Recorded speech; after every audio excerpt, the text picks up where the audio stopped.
Welcome to the 6th episode of Haunted and Abandoned, and welcome to Treasure Island, also known as Discovery Island.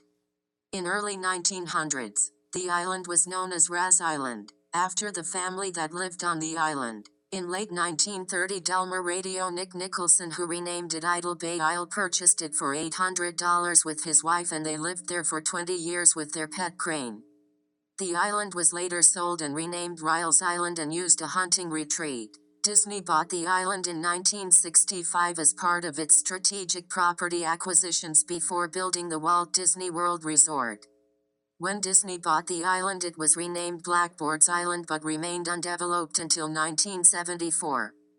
The company Buena Vista Construction Company added nearly 15,000 cubic yards of soil, and over 1,000 tons of boulders and trees were exported from other countries such as China, South Africa, and the Himalayas, to be used in creating an entirely new landscape for Disney's new attraction, Treasure Island. The island is located in the middle of Bay Lake and is 11.5 acres. The park was originally intended to be pirate-themed with pirate shipwrecks, forts, and inns. Treasure Island was not its first name, it was their second name. The park was introduction of over 600 native and tropical birds, as well as a variety of flowers, plants, and trees. The park opened on April 8, 1974 under the name Treasure Island. In 1978, the island was reworked and renamed Discovery Island in an effort to attract more visitors. The park was accessed by either taking a direct trip from a resort dock or as part the Walt Disney World Cruise, a tour of the Seven Seas Lagoon and Bay Lake that stopped at the island.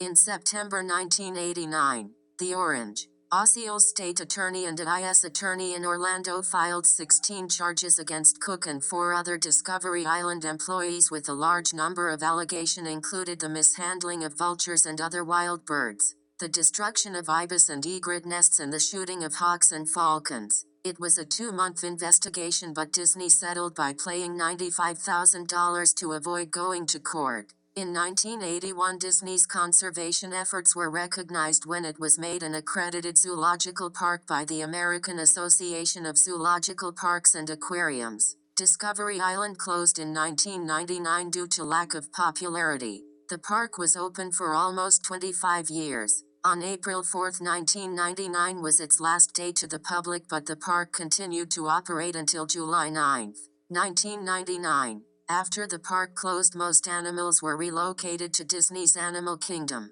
and the ones remaining were the nature inhabitants of Bay Lake. After closing its doors, Disney considered teaming up with the makers of the Myst video game to create an interactive experience to be called Myst Island, but it never got past the concept stage.